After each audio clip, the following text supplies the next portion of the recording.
자, 여러분 만나서 반갑습니다. 전 수학을 가르치는 주의장이고요. 자, 저번에 했던 내용이 이제 종의 기원과 총균세였을 건데, 종의 기원과 총균세가 제가 했을 건데, 이제 종의 기원 할 때 마지막에 지그문트 프로이트의 꿈의 해석을 해보겠다. 자, 이런 말을 하셨을 거예요. 자, 그러시기 때문에 내가 꿈의 해석을 한번 들고 왔고요. 자, 한번 나가보도록 하겠습니다. 저를 모르시는 분들, 새로운 시청자분들 안녕하세요. 저는 쭈니짱이라고 하고요. 원래 수학을 가르치는 사람이지만, 자, 이런 책들도 논리 구조적으로 좀 파악하는 사람이에요. 자, 저자는 지그문트 프로이트고, 이따가 조금 더 설명하겠지만, 오스트리아 사람, 독일 사람입니다. 자, 그래서 여기 보시면, 원제가 원래 냈을 때, 초판 제목이 Die Traumdeutung 돼 있는데, 자, 이게 뭔 뜻이냐? 해몽. 꿈이라는 뜻입니다. 자, 꿈의 해석이 아니라 그냥 꿈이라는 뜻입니다. 예, 이게 굉장히 오래된 책이고 이제 시그문트 프로이트 씨가 오스트리아 제국 모라비아 변경백국 출신 정신과 의사, 의학자, 생리학자, 그리고 심리학자, 철학자이며 정신분석학의 창시자. 그러니까 꿈을 해석하고 우리 정신을 해석하는 그런 뇌과학의 기초를 다진 사람이에요. 무의식, 의식이 없을 때, 그리고 억압의 방어 기제에 대한 이론 등을 통해 정신분석학적 치료 방식을 창안하였다 이 말입니다. 자, 그 전에 우리가 알아야 할 것은 꿈이 무엇인가, 드림의 정확한 뜻이 무엇인가인데, 자, 이러면 조금 단어들이 나와요. 이제 렘수면이라는 게 나오는데, 렘수면과 비렘수면이 있어요. 자, 두뇌 활동이 깨어있을 때와 비슷하여 꿈에서 가장 생생한 구간이라고 구축하는 부분이 자, 렘수면이실 거야. 그러니까 우리 뇌가 깨어있어요. 눈은 감았지만 뇌는 깨어있고, 자, 우리가 꿈을 꿀 때 가장 생생한 부분, 예를 들어서 내가 절벽에 왔는데 절벽에서 떨어질 때 떨어지는 기분을 받았어요. 생생해요. 자, 그래서 요 뇌가 깨어있을 때 만약에 떨어지겠죠. 그러면 이제 이 부분은 렘수면인 거고, 절벽에 오기까지는 비렘수면인 거예요. 자, 우리 칼 융 씨와 지그문트 프로이트 씨는 꿈을 무의식과 의식의 상호작용으로 인식하였습니다. 자, 동서양 모두 고대부터 꿈이 해석의 대상이었고요. 이 칼 융과 지그문트 프로이트 씨, 이 무의식과 의식 한번 봐보도록 하겠습니다. 이제 three layers of consciousness라고 써 있는데, 자, 세 단계가 있어요. 뭐에? 의식과 무의식, 전의식이라는 게 있는데, 의식은 개인이 어느 순간에 인식하고 있는 감각, 지각, 경험, 기억입니다. 그러니까 우리가 깨어있고 내가 지금 이렇게 말하는 것처럼 이게 의식이고, 전의식은 우리가 여기를 의식이라고 하고 여기를 무의식, 색깔이 조금 안 보이죠? 자, 여기를 의식이라고 하고 여기를 무의식이라고 했을 때 보통 여기 중간을 전의식이라고 합니다. 예. 자, 그러니까 내가 잠들기 직전 의식과 무의식 중간에서 교량 역할 이용 가능한 기억이다. 자, 내가 잠들기 직전에 생각하고 있는 내일 아침에는 뭘 먹을까? 이런 것들이 전의식이겠죠. 자, 무의식은 이제 꿈을 꾸기 시작한 다음에 의식이 없을 때, 눈을 감고 있을 때, 뇌가 깨어있지 않을 때를 뜻합니다. 정신 내용의 대부분이 무의식에 해당하고요. 자, 인간 행동의 동기가 무의식이라고 합니다. 우리가 행동하는 이유가 사실 의식적인 게 아니라 우리도 모르는 사이에 본능처럼 튀어나온다는 거지. 자, 넘어가서 이 파묘에 대해서 한번 봐보도록 하겠습니다. 이 파묘 2024년을 뜨겁게 달군 오컬트 미스테리 이 영화인데요. 자, 1,000만 관객이 나왔고, 자, 저는 보지 못했어요. 나는 나이가 안 돼서 못 봤지만 이 파묘가 이 꿈이나 그런 거와 관련이 있다고 내가 내용을 들었어요. 자, 파묘의 내용은 정확히 모르겠지만 묘를 판다는 내용이겠죠.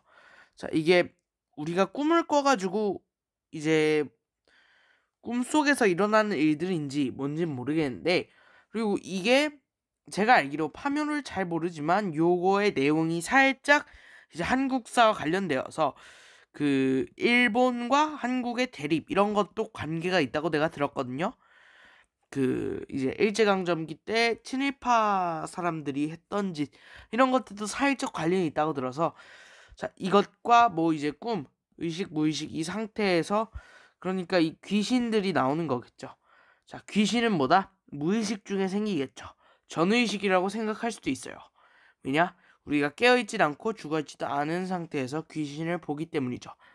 자, 실제로 가위 눌림은 전의식입니다. 자, 동의보감 내경편 몽을 한번 봐보겠습니다.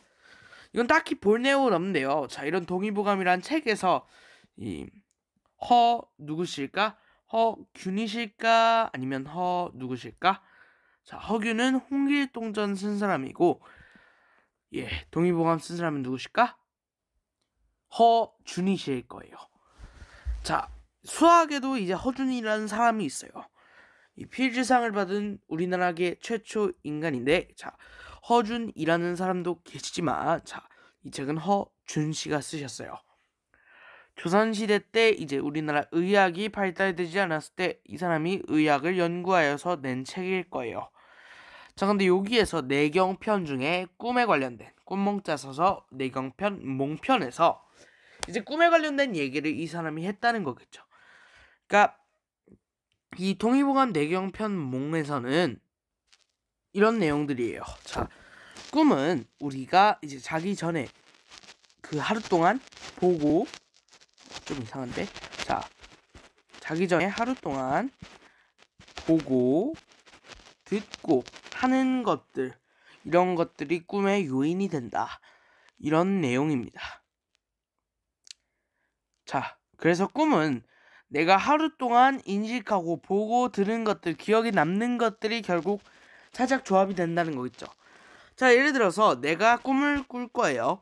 자, 그 전에 내가 24시간 동안 햄버거를 지켜보고 있었다고 해봅시다. 자, 그럼 꿈에 뭐가 나올까요? 햄버거를 지켜보고 맛보고 냄새 맡고 듣고 아주 그냥 다 했더니 뭐가 나왔다? 꿈에 햄버거가 나오실 거라는 거예요.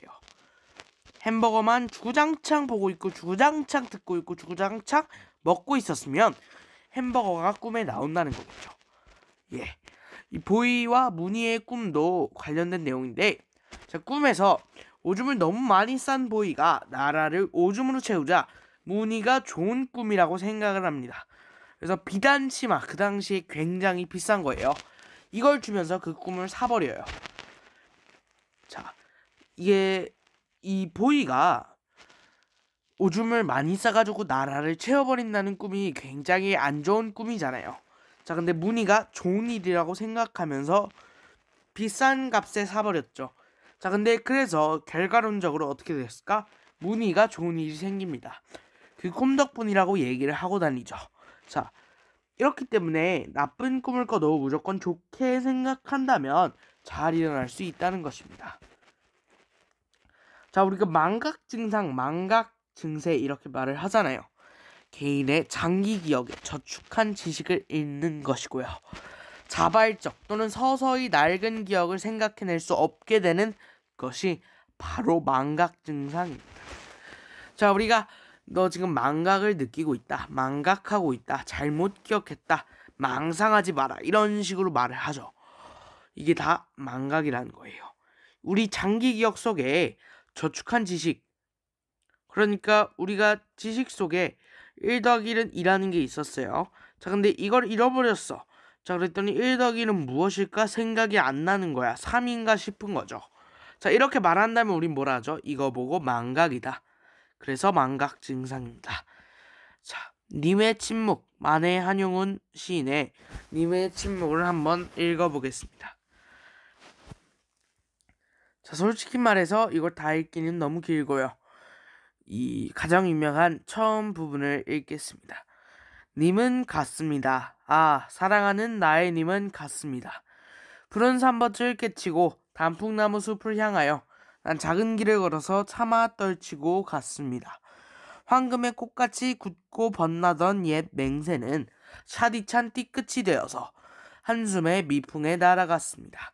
날카로운 첫 키스의 추억은 나의 운명의 지침을 돌려놓고 뒷걸음쳐서 사라졌습니다.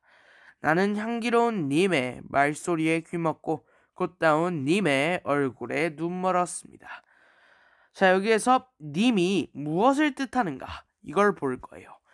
님. 이 님은 부처를 뜻하기도 하고요. 왜냐하면 만해 한용운 시인이 원래 스님이 됐어요. 그리고 조국을 뜻하기도 하고요. 대한민국의 처참한 현실을 생각한 거죠. 연인을 뜻하기도 합니다. 이제 만해 한용운 선생님의 그 논란 중에 하나가 이제 스님이 되셨는데 사랑하는 사람이 있다. 아내를 두고 있다. 근데 이분은 솔직히 말하자면 아내를 가진 다음에 스님이 됐거든요. 그래가지고 좀 논란이 됐었죠. 연인을 뜻하기도 한다. 자, 이렇습니다. 이 시의 해석은요. 님은 사실 연인을 뜻할 수도 있다. 조국을 뜻할 수도 있다. 부처를 뜻할 수도 있다. 자, 나머지 내용은 여러분들이 읽어보고요. 자, 유튜브에 님의 침묵만 쳐도 여러가지 나오니까 한번 찾아보세요. 자, 용어 정리 한번 해봅시다. 왜곡과 위장, 조금 전에 말했던 망각과 조금 이어지는 내용인데요. 왜곡은 사실과 다르게 해석하거나 그릇되게 하는 거. 자, 역사 왜곡이라고 합니다. 왜 그럴까요? 일본이 독도를 자기네 거라 한다. 다케시마라 부른다. 사실과 다르고요. 그릇됐어요. 너무나도 틀렸고 말도 안 되잖아. 위장은 또 뭘까? 본래의 정체나 모습이 드러나지 않도록 거짓으로 꾸미는 거. 또는 그런 수단이나 방법. 자, 우리가 전학을 할 때요. 전입을 할 때 위장 전입이란 말이 있어요. 주소지만 저쪽으로 옮겨놓고 학교를 들어가서 좋은 교육을 제공받으려고 그러는 건데, 자, 내 정체나 모습이 드러나지 않도록 거짓으로 주소를 꾸며냈고, 그런 수단으로 뭘 썼다? 집을 자기 명의처럼 도용을 한 거겠죠. 하지만 실제로 자기 집은 아니고 이제 자기 아들, 딸 혹은 자식들이 그 집에 사는 것처럼 위장을 하여서 좋은 학교로 보낸다는 거겠죠. 자, 벌거벗은 임금님 한번 봐볼까요? 자, 이 내용은 너무나도 유명한 내용인데, 자, 착한 사람 눈에는 옷이 보일 것이다. 자, 이렇게 말하자 임금은 뭐랄까? 나도 이 옷이 보인다. 이걸 입고 행진을 해야겠다. 자, 임금님은 벌거벗었고요. 꼬마아이가 헤헤헤 보면서 웃습니다. 뭐라고 하는가? 임금님이 벌거벗었다. 헤헤헤 웃습니다. 자, 이건 뭔 뜻일까? 자, 요 꿈이라는 거. 이 꿈의 해석을 한번 해보자면, 이건 꿈은 아니지만, 자, 임금님은 착한, 이제, 뭐라고 할까? 착하면 옷이 보인다. 이런 소리에 매료된 거겠죠. 그래가지고 이제 옷을 안 입고 돌아다닌 거지. 근데 자기가 착하진 않은데 착한 척을 이제 왜곡한 거예요. 위장을 한 거죠. 내 정체나 모습이 드러나지 않도록 착한 것처럼 꾸민 거고, 그런 수단이나 방법으로 옷을 안 입은 겁니다. 옷을 입은 것처럼 왜곡되게 해석한 거예요. 그렇죠. 그래서 왜곡과 위장이 벌거벗은 임금님과 알고 보니 연결이 돼 있더라. 꿈 왜곡 경향성은요. 꿈을 검열하고 표현을 왜곡하라고 강요를 하는 사람이 있을 뿐이래. 있는 방면에 소망 충족의 꿈을 지향하기도 합니다. 자, 우리가 꿈을 꿨을 때 보통 웬만하면 좋은 꿈을 꾼다고 해봅시다. 자, 이 좋은 꿈을 꾸면요. 내가 원하는 걸 이루게 되죠. 자, 예를 들어서 내가 조금 전에 말했던 것처럼 햄버거를 먹고 싶어요. 자, 그랬더니 꿈에 햄버거가 나왔어요. 그럼 소망이 충족된 거겠죠. 또 내가 하기 싫은 게 생겼어요. 숙제를 하기 싫어. 내 숙제가 다 불타버리는 꿈을 꿨어요. 그럼 이제 꿈이 살짝 왜곡될 수 있다. 그리고 내가 만약에 햄버거 100개를 얻기 위해 불통 속에 뛰어들었다가 바닷속에 빠졌다가 이렇게 했다가 햄버거 100개를 겨우 봤는데, 내가 기억하는 건 그 앞부분은 다 딱 톡까놓고 잘라버리고 햄버거 100개 없는 것만 생각을 하더라. 꿈이 왜곡된 거겠죠. 리비도, 마지막으로 리비도 얘기 한번 하고 끝내도록 하겠습니다. 자, 리비도는 사랑이다, 성욕인가? 자, 이런 문제점이 생겨요. 자, 리비도는 실제로 사랑을 뜻하고요. 사랑은 생명 에너지를 만들고요. 자, 근데 이 사랑이 알고 보니 성욕이랑 관련이 있는가? 근데 이제 지금부터 프로이트 씨는 뭐라고 했어요? 이 사랑은 성욕이 맞다. 모든 리비도는 성욕이다. 우리가 사랑을 하는 이유, 꿈을 꾸는 이유는 알고 보니 성욕이다. 이런 식으로 얘기합니다. 자, 근데 이 성욕이라는 것은 이제 뭐 사이코패스처럼 그렇게 행동하는 게 아니라 이상한 것들을 보고 이상한 것들을 좋아하고 이런 게 아니라 번식을 해서 후손을 만들려는 겁니다. 자, 다음에도 하겠지만 리처드 도킨스의 이기적인 유전자와 연결이 돼 있겠죠. 번식을 해서 후손을 낳는 것이 우리 인간의 주된 목적입니다. 지금까지 들어주셔서 감사합니다. 저는 수학을 가르치는 쭈이짱이었고요. 다음 벽돌 깨기에서 만나보도록 해봅시다. 다음 벽돌 깨기는 아마도 리처드 도킨스의 이기적 유전자이실 거예요. 들어주셔서 감사합니다.